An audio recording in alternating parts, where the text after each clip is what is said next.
അടേ നേരം വെളുത്തിട്ട് ഒരു കാലപടയിലും കാണാനില്ല. ആർക്കെട്ടെങ്കിലും രണ്ടെണ്ണം കൊടുക്കണോന്ന് വെച്ച് കഴിഞ്ഞാൽ തന്നെ പൈസ കിട്ടണം. ചേട്ടോ നമസ്കാരം. ആരാ മനസ്സിലായില്ല? ഞാന് ദേശീയനെറ്റിലെ തമ്മിൽ തല്ല് പരിപാടി വരുവാ. ആരാ എന്നെ തല്ലുന്ന? അയ്യോ ചേട്ടനെ തല്ലൂന്നല്ല, പിന്നെ ഞാനൊന്ന് ചേട്ടനെ ഇന്റർവ്യൂ ചെയ്യാൻ വേണ്ടി വന്നതാ. നീ ചെയ്യടാ, നീ ചെയ്തു നോക്ക്. നീ അയ്യോ ഞാൻ പറഞ്ഞ അഭിമുഖ സംഭാഷണം. ഓ അങ്ങനെയായിരുന്നാ? ചോദിച്ചു. ആകെപ്പെട്ട ചേട്ടന്റെ പേരെന്താന്ന് പറഞ്ഞ? എന്റെ പേരാ സാഗർ ഏലിയാസ് ദാസൻ. സാഗർ ഏലിയാസ് ദാസൻ. ചേട്ടന്റെ പേര് കെ ദാസൻ എന്നല്ലേ ചേട്ടാ? ആ കെ ദാസന്റെ ആയിരുന്നു. കെ ദാസൻ എന്നൊക്കെ വല്ല പഞ്ചായത്ത് മെമ്പർമാർക്കും ഇടാ പേര്.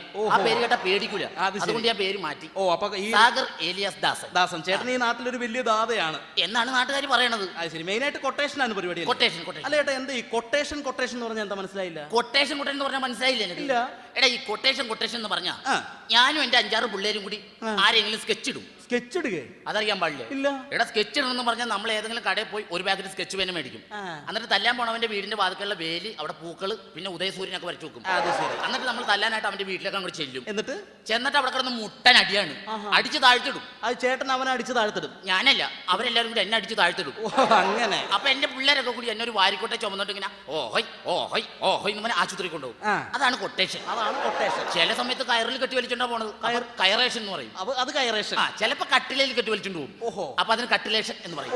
അങ്ങനെയാണല്ലേ? അങ്ങനെയാണ്. അപ്പൊ ചേട്ടൻ പാരമ്പര്യമായിട്ട് ഇങ്ങനെ കൊട്ടേഷൻ ഫാമിലിയാണോ? ഒരിക്കലും ഇല്ല.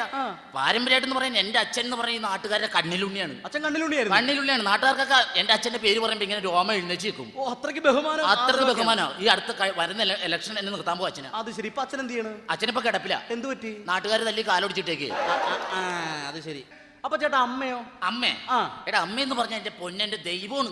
അമ്മേനെ കണ്ടു കഴിഞ്ഞാൽ എനിക്ക് ഭക്തി ബഹുമാനം എല്ലാം വരും. ഞാനപ്പോ മുണ്ട് ഇങ്ങനെ അഴിച്ചിട്ട് നിൽക്കും എന്റെ അമ്മയുടെ മുമ്പിൽ. അത്രയ്ക്ക് ബഹുമാനമാണോ? അത്രയ്ക്ക് ബഹുമാനം എനിക്ക്. അത് ശരി. അമ്മ ഇപ്പൊ എന്ത് ചെയ്യണ ചേട്ടാ? അമ്മ കിടപ്പിലാണ്. എന്ത് പറ്റി? എടാ അത് കഴിഞ്ഞ വർഷേ ഒരു ദിവസം ചോറ് തന്നപ്പോ അതിൽ സാമ്പാറിന് ഇച്ചിരി ഉപ്പ് കൂടി പോയെന്ന് പറഞ്ഞ് അമ്മയുടെ നടുവിട്ട് കാലം മുടക്കാൻ ഒറ്റ അടി അടിച്ചതാ. അന്ന് വീണതാ, പിന്നെ ഇതുവരെ എണീറ്റിട്ടില്ല. അത് ശരി. അപ്പൊ നല്ല ബഹുമാനം. അത്രയ്ക്ക് ബഹുമാനമാണ്. ഇത് ഓൺ വന്നിട്ടാ. ഹലോ എടാ പട്ടി, നിന്നോട് ഞാൻ പറഞ്ഞിട്ടുണ്ടാ വിളിക്കരുതെന്ന്. എടാ എന്തെങ്കിലും ആവശ്യമുണ്ട്, ഞാൻ കുടുംബത്തിലല്ലടാ വന്നത്. ബ്ലഡി റാസ്കൽ കിടക്കടാ അവിടെ. കട്ടിയടാ ഫോൺ. ആരേട്ടാ? അച്ഛനാണ്. പിന്നെ ഇങ്ങനെയൊക്കെ ആണെങ്കിലും പെണ്ണ് വിഷയത്തിൽ നമ്മൾ ഇടപെടില്ല. പെണ്ണ് വിഷയത്തിൽ ഇടപെടില്ല. അങ്ങനെ ചീത്ത പേരില്ല. ഇല്ല. നമ്മൾ ദാതമാരെന്ന് പറഞ്ഞാൽ പെൺകുട്ടികളുടെ മുഖത്ത് പോലും നോക്കില്ല. സ്ത്രീ വിഷയം നമുക്ക് ഇഷ്ടമല്ല. അത് ശരി. ചേട്ടന്റെ ഭാര്യയുടെ പേരെന്താണ്? എത്രാമത്തെ അല്ല ഒന്നാമത്തെ ആണെങ്കിൽ വിനോദിനി, മറ്റത് സരസു, പിന്നെ കുമ്പളങ്കാരത്തി വരുത്തിണ്ട്, അവള് ചത്തുപോയി തോന്നണം. ഇപ്പൊ ഉള്ളത് സരസു.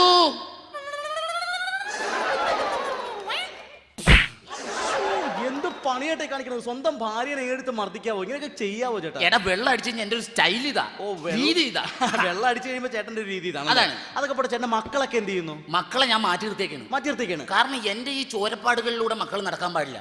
അതുകൊണ്ട് മക്കളെ ഞാൻ ദൂരെ മാറ്റി പഠിപ്പിക്കും, എന്റെ മുഖം പോലും കാണാതെ. അതൊരു നല്ല സ്വഭാവമാണ്. മാറ്റി പഠിപ്പിക്കും. ഇപ്പൊ മക്കൾ ഇവിടെ ബോർഡിംഗിലാണോ? ബോർഡിംഗിലൊന്നും അല്ല. പിന്നെ ഗവൺമെന്റിന്റെ തന്നെ ഒരു സ്ഥാപനം. സ്ഥാപനം? ദുർഗുണ പരിഹാര പാഠശാല. അവിടെയുണ്ട്. മൂത്തവന് 5ാമത്തെ വയസ്സിൽ കിട്ടിയ അഡ്മിഷൻ. അവൻ അപ്പുറത്തെ വീട്ടിലെ പെണ്ണുമുള്ള ചട്ടകത്തിനടിച്ചു. അങ്ങനെ ഇളവനെ പെറ്റിട്ട് തന്നെ അതിന്റെ ഉള്ളിലാ. ശരി. അതൊക്കെ പോട്ടെ ചേട്ടാ. ചേട്ടൻ എന്തെങ്കിലും മാനസാന്തരം വന്നിട്ടുണ്ടോ? മാനസാന്തരം പിന്നെ ഈ ചോരക്കളത്തിലൂടെ നടപ്പ്, വെട്ടും കുത്തും കൊലപാതകവും കൊട്ടേഷനായിട്ട് എനിക്ക് മാനസാന്തരം ഉണ്ടായെന്ന. ഒരു 3 വർഷം മുമ്പ് എനിക്ക് മാനസാന്തരം ഉണ്ടായി. അങ്ങനെ മാനസാന്തരം വന്നിട്ട് ഞാൻ നേരെ ഗഡീസിന്റെ അടുത്ത് ചെന്നു. ഗഡീസാ? അല്ല, പള്ളിയിൽ അച്ഛനടുത്ത് തന്നെ. പള്ളിയിൽ അച്ഛൻ അവിടെ ചെന്നിട്ട് ഗഡീസിനോട് പറഞ്ഞു, ഐസേ നമുക്ക് ഇങ്ങനെ പോലെ സീനുണ്ട്, അപ്പൊ എന്തെങ്കിലും പൂതിയാക്കണം പറഞ്ഞാൽ നമുക്ക് അതൊന്ന് ബ്രിട്ടക്സ് ആക്കി തന്നെ എന്ന് പറഞ്ഞു. കുമ്പസാരിക്കാൻ വേണ്ടി പോയി. അതന്നെ. അത് ശരി. കാര്യങ്ങളൊക്കെ നമ്മളിങ്ങനെ ബ്രിട്ടക്സ് ചെയ്ത് പ്രശ്നം അവസാനം പറഞ്ഞു തീർന്നപ്പോഴല്ല ഐസ ചാടി അങ്ങ് എണീറ്റ്. എന്നിട്ട് ചാടി എന്നിട്ട് ലോഹം മടക്കുത്തിട്ട് പറയാം വെച്ച് പൊളിയല്ലേ അന്ന്. പിന്നെ എനിക്ക് മാനസാന്തരം വന്നിട്ടില്ല. അപ്പൊ ചേട്ടൻ ഇതുവരെ അങ്ങനെ വേറെ മാനസാന്തരങ്ങളൊന്നും വന്നിട്ടില്ല. അതൊക്കെ പോട്ടെ. ഈ കഴിഞ്ഞിടെ ചേട്ടൻ ആ ചാക്കോ ചേട്ടന്റെ കയ്യും കാലും തല്ലി ഒടിച്ചെന്നൊക്കെ പറഞ്ഞിട്ടില്ല? നമ്മുടെ ഇപ്പഴത്തെ ചാക്കോ ചേട്ടന്റെ കൈ വെട്ടിക്കളയത്. എന്താണ്? അവൻ എന്റെ പെണ്ണുമ്പിള്ളേനോട് അസഭ്യം പറഞ്ഞു. പെണ്ണുമ്പിള്ളയുടെ അസഭ്യം പറഞ്ഞു? എന്റെ ഭാര്യയുടെ അസഭ്യം പറഞ്ഞു കൈ വെട്ടിക്കളഞ്ഞു. അത് വേണം. നിങ്ങളുടെ അടുത്ത് അസഭ്യം പറയുക, അശ്ലീലം പറയുകയൊക്കെ ചെയ്ത് അത്ര മാത്രമേ ചെയ്തോളൂ. ഓക്കെ. എന്താ പറഞ്ഞെന്താണ്? അവൻ എന്റെ പെണ്ണുമ്പിള്ളേനെ കണ്ട പറയണ, എടാ എടി നിന്റെ ഭർത്താവിന് പണിയൊന്നും ഇല്ല, അവന് ഞാൻ എന്തെങ്കിലും ജോലി മേടിച്ചു കൊടുക്കാം. അസഭ്യമല്ലേ പറഞ്ഞത്? അതിനാണ് ഞാൻ കൈവിട്ടില്ല. നമ്മളെ കൊണ്ട് പണിയെടുത്ത് തിന്നാൻ പറ്റുമോ? അങ്ങനെ. അപ്പൊ ചേട്ടാ, ഇത്രയും കാലത്തിനിടയ്ക്ക് ചേട്ടന് മറക്കാൻ പറ്റാത്ത എന്തെങ്കിലും അനുഭവങ്ങളുണ്ട്? അനുഭവങ്ങൾ മറക്കാൻ പറ്റാത്ത. അതായത് ഞാൻ സൗത്ത് ബസ് സ്റ്റോപ്പിൽ നിൽക്കുകയാണ്. അപ്പൊ ഒരു ഗഡീസ് നമ്മുടെ അടുത്ത് വന്നിട്ട് ചോദിക്കാണ്, ഐസ് സമയം എന്തായിരുന്നു? ചേട്ടന്റെ അടുത്ത്? എന്റെ അടുത്ത്. അവൻ ആളറിയില്ല, ദാതയാണെന്നുള്ള അറിയാൻ മേലല്ല. ചേട്ടന്റെ അടുത്ത് വന്നിട്ട് സമയം എന്തായിരുന്നു? സമയം എന്തായിരുന്നു ചോദിച്ചു. നമ്മൾ വഴക്കിനും വക്കാണത്തിനും ഒന്നും നിന്നില്ല, അങ്ങോട്ട് മാറി. നമ്മുടെ മര്യാദ. അവൻ ആളറിയില്ല. പിള്ളേര് പോട്ടെ. അപ്പൊ അവൻ വീണ്ടും വന്നേക്കണ്. സമയം എന്തായിരുന്നു? പിന്നെയും വന്ന് അവന് കൊടുക്കണ്ടേ? അവന്റെ നാശത്തിനല്ലേ? അവന്റെ നാശത്തിനാണ്. അവിടെ ഞാൻ സംയമനം പാലിച്ചു. ഞാൻ അങ്ങനെ മാറി നിന്ന് പിന്നെ നമ്മുടെ മര്യാദ കാണിച്ചു. മൂന്നാമത് അവന്റെ എന്റെ അടുത്ത് വന്നിട്ട് ചോദിക്കുകയാണ്, ചേട്ടാ സമയം എന്തായിരുന്നു? അതാണ് അവന്റെ അഹങ്കാരം. അപ്പൊ നമ്മുടെ രക്തം അങ്ങ് തിളച്ചിട്ടുണ്ടല്ലോ, കുനിച്ച് നിർത്തിയിട്ട് നല്ല കൂമ്പിനൊക്കെ ഇടിയാൻ കൊടുത്തിട്ടുണ്ടല്ലോ. മൂക്കിന്നും വായനും ചോര വന്ന് അവിടെ ഇട്ടു. അവിടെ വീണ് ഞാൻ നേരെ വീട്ടിൽ പോയി. വൈകുന്നേരം ഞാൻ വീട്ടിൽ നിന്ന് ഇങ്ങനെ ചായ കുടിച്ചിരിക്കുന്ന സമയത്ത് അവനൊരു 10-15 പേരായിട്ട് വീട്ടിലേക്ക് വന്നേക്കാണ്. പകരം വീട്ടാൻ കണ്ടപ്പോഴേ എനിക്ക് തോന്നി പണി നടക്കുന്നു. ശരി. അരമതിൽ ചാടി അങ്ങ് കടന്ന് അടിയങ്ങ് തുടങ്ങി. പൊരിഞ്ഞടി. എന്നിട്ട് അടിച്ചങ്ങ് മുറുക്കി നിൽക്കണം അടി അങ്ങോട്ട്. ശരി. ചേട്ടൻ അവരെ ശരിക്കും അങ്ങ് ഇടിച്ച്? അല്ല, ഞാനല്ല, അവരെല്ലാരും കൂടി എന്നെ അടിച്ച്. അവരെല്ലാരും കൂടി ചേട്ടനെ ഇടിച്ച്. പക്ഷെ വേറെ കാര്യമുണ്ട്, ഈ 10-15 പേര് നിന്ന് അടിച്ചിട്ടുണ്ടല്ല, നിന്നിടത്ത് ഞാൻ അനങ്ങിയില്ല. ധൈര്യം കൊണ്ടല്ല, പിന്നെ മതിലെ ചാരി എടുത്ത് ഇടിച്ച് അനങ്ങാൻ പറ്റുമോ? അങ്ങനെയാണ്. വീട്ടിൽ കൊണ്ട് ചോര കുളിച്ച് അങ്ങനെ കിടക്കാണ്. അപ്പൊ രക്തം തിളച്ചേക്കാണ് നമുക്ക് ദേഷ്യം. അപ്പൊ അതിലൊരുത്തൻ ഒറ്റക്ക് എന്റെ അടുത്തോട്ട് ഇങ്ങ് നടന്നു വന്നു. ഒറ്റക്ക് ഇങ്ങ് വന്നു. അവനെന്ന് മേടിക്കും. അവൻ എന്റെ മുഖത്തൊക്കെ ചോദിക്കാണ്, നാണാവൂലേട്ടാ 2ാം ക്ലാസ്സിൽ പഠിക്കുന്ന കൊച്ചിനെ പിടിച്ചതല്ലായിരുന്നു. അപ്പൊ 2ാം ക്ലാസ്സിൽ പഠിക്കുന്ന പിള്ളേരെ എടുത്തു വെച്ച് തല്ലിയതല്ലേ? പിന്നെ 10ൽ പഠിക്കുന്ന പിള്ളേരെ തല്ലി അവരെന്നെ തല്ലൂലേ? സർസു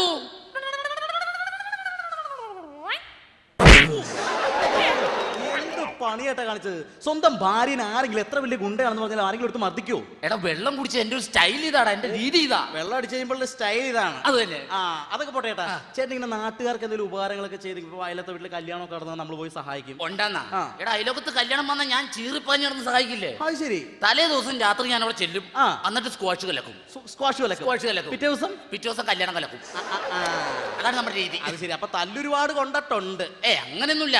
കെ ദാസ് ഇതുവരെ തല്ലുകൊണ്ടിട്ടില്ല. ഇതുവരെ. അപ്പൊ ഇന്നലെ എളമക്കരയിൽ വെച്ചിട്ട് ആരാണ്ട് പിടിച്ച് ഇടിച്ച് കൂമ്പ് പാട്ടി? അങ്ങനെ ഒന്ന് അല്ലാതെ ഞാൻ തല്ലുകൊണ്ടിട്ടില്ല. കച്ചേരിപ്പടിയിൽ വെച്ചിട്ട് അങ്ങനെ രണ്ട് അല്ലാതെ ഇതുവരെ ഞാൻ തല്ലുകൊണ്ടിട്ടില്ല. പിന്നെ ചമ്പക്കര മാർക്കറ്റിൽ കിടന്നൊരു ചെറിയ വെട്ടും കുത്തും, അത് മൂന്ന്. പിന്നെ ഇതുവരെ നമ്മൾ തല്ലുകൊണ്ടിട്ടില്ല. ഇല്ല. പിന്നെ എടപ്പള്ളി ടോളിന്റെ അവിടെ വെച്ചൊരു പ്രശ്നം ഉണ്ടായിട്ട് ഇടികൊണ്ടതാ. അയ്യോ, അത് തന്നെ പട്ടി കടിച്ചതാണ്. പട്ടിക്ക് പോലും വേണ്ട, പട്ടി കടിച്ചതാണ്. അത് ശരി. പിന്നെ ഇപ്പുറത്തെ മാർക്കറ്റിൽ കിടന്ന പ്രശ്നം ഉണ്ടാക്കി പറഞ്ഞിട്ട് അത് ഓട്ടോറിക്ഷ ഇടിച്ചല്ലേ? അത് തർക്കിക്കണ്ട. 550 ഇടി കൊണ്ട് 550 ഉറപ്പിച്ച് ഞാൻ കൊണ്ട് ഇടിയല്ലേ? കുഴപ്പമില്ല. ഓക്കെ. നീ ചോദിക്കും. പിന്നെ ചേട്ടാ, ഇപ്പൊ നമ്മള് ചേട്ടൻ ഇതിനു മുമ്പ്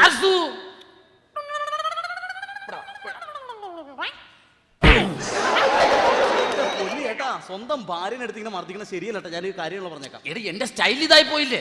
വെള്ളം അടിച്ചു കഴിഞ്ഞാൽ ചേട്ടന്റെ സ്റ്റൈൽ ഇതാണ്. ഓക്കെ. ആയിക്കോട്ടെ, അതൊക്കെ പോട്ടെ. ചേട്ടൻ ആരെങ്കിലും ഒതുക്കിയിട്ടുണ്ട് ഇതിനു മുമ്പ്? ഒതുക്കിയിട്ടുണ്ടെന്നാ? ചമ്പക്കര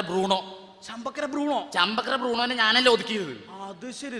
അവൻ എന്നെ കണ്ടു കഴിഞ്ഞാൽ മുറ്റ് ഭയങ്കര സീനാണ്. അവൻ എന്നെ കണ്ടു കഴിഞ്ഞാൽ അവസാനം മലത്തി കളഞ്ഞ് മരിച്ചാർത്ത് കിടന്ന്. അത് ശരി. ചമ്പക്കര ബ്രൂണോ എന്ന് വെച്ചാൽ അത്രയ്ക്ക് വലിയ കൊലയാളിയാണ്? കൊലയാളിയല്ല, പട്ടിയാണ്. സെക്കൻഡ് ഷോ കഴിഞ്ഞ് വീട്ടിൽ കയറാൻ പറ്റില്ല, ഭയങ്കര ശല്യോടും. കൊന്നിയാൻ വിഷം കൊടുത്തു. അത് ശരി. കണ്ട പട്ടീനെയും പൂച്ചനെയൊക്കെ കൊന്നിട്ടാണ് നിൽക്കണത്. ശരിയാ. അതൊക്കെ പോട്ടെ ചേട്ടാ. പിന്നെ ചേട്ടൻ ഈ ദിനചര്യകളൊക്കെ എങ്ങനെയാണ്? ദിനചര്യം അത് ഭയങ്കര കൃത്യനിഷ്ഠത. രാവിലെ എണീറ്റ് കഴിഞ്ഞാ ഞാനിങ്ങനെ പിച്ച് നോക്കും. അതെന്തിനാ? ജീവൻ ഉണ്ടാന്നറിയണ്ടേ നമുക്ക്? പണി ഇതാണല്ലോ. പിച്ച് നോക്കും. അതിനുശേഷം എഴുന്നേച്ചിട്ട് 2 കുച്ചി പുട്ടും 4 ഏത്തപ്പഴം ഒരു 12 മുട്ടയും കഴിക്കും. അത് ശരി. അപ്പൊ പല്ലൊന്നും തേക്കില്ലേ? എന്റെ മോണക്ക് കംപ്ലൈന്റ് ഉണ്ട്, അതുകൊണ്ട് പല്ലിയേക്കാൻ പാടില്ല. അതിനുശേഷം നല്ല സെറ്റപ്പിൽ ഡ്രസ്സൊക്കെ ചെയ്ത് കൊട്ടേഷന് പോയി നമ്മള്. അയ്യോ, അപ്പൊ കുളിയൊന്നും ഇല്ലേ? എടാ, എനിക്ക് വെള്ളം പേടിയാടാ. അത് ശരി. ചുമ്മാതല്ലേ ഇവിടെ ഒരു വാസന. അത് തന്നെ. സർസു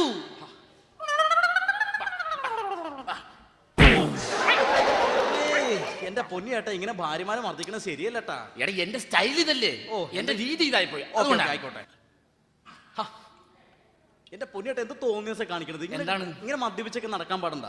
എന്താ കാര്യം? എന്താണ് ചേട്ടൻ ഇങ്ങനെ പരസ്യമായിട്ടൊക്കെ ഇപ്പൊ പ്രത്യേകിച്ച് ഇപ്പൊ ടിവിയിലൊക്കെ ഷൂട്ട് ചെയ്യുന്ന ഒരു ഇന്റർവ്യൂ അതിന് വേണ്ടിട്ട് ഇങ്ങനെ മദ്യപിച്ചിരിക്കണം? മഹം ബോറാണ്ടതൊക്കെ. എന്ത് ബോറാണെന്നാണ് പറഞ്ഞത്? എന്ത് ബോറിങ്ങനെ മദ്യപിച്ച് ചേട്ടൻ ഇങ്ങനെ അടിച്ച് സൂചിച്ചൊക്കെ നടക്കാനല്ലേ? നീ കുടിക്കുവോ? സുഖിച്ചാന്ന് മാത്രം പറയരുത് കുടിക്കണത്. എന്തെന്ന്? കുടിക്കണം സുഖിച്ചാന്ന് മാത്രം പറയരുത്. അടിച്ച് സൂചിച്ച് നടക്കാനല്ലേ ചേട്ടൻ ഇങ്ങനെ ജീവിതം അടിച്ച് സുഖിച്ച്? നീ ഇച്ചിരി അടിച്ചേ? ഞാൻ കഴിക്കാറില്ല. നീ ഇച്ചിരി അടിച്ചടാ. നമ്മൾ കഴിക്കൂല. ഒരു കവള അടിക്കുന്ന നമ്മളങ്ങനെ ഒരു കവള അടിക്കടാ. നമ്മുടെ ഡ്യൂട്ടി ഇടയ്ക്ക് അങ്ങനെ ചെയ്യാൻ അടിക്കടാ. ഒരു കവള നമ്മള് അങ്ങനെ അടി. ഒരു കവള അടി കാണട്ടെ. തൊണ്ട കാറിപ്പോലെ. തൊണ്ട കാറിപ്പോളൂ. അപ്പൊ നീ എന്നാ പറഞ്ഞാ സുഖിച്ചാ കുടിക്കണെന്ന്? ഇതിന്റെ ഒരു കവള് കുടിച്ചപ്പോ നിന്റെ തൊണ്ട കാറിപ്പോയി.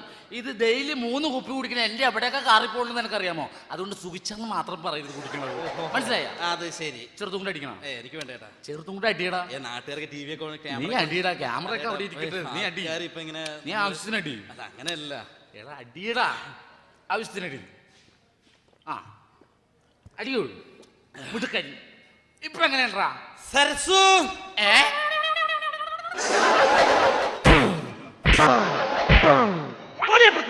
എന്താണ് ഇത്?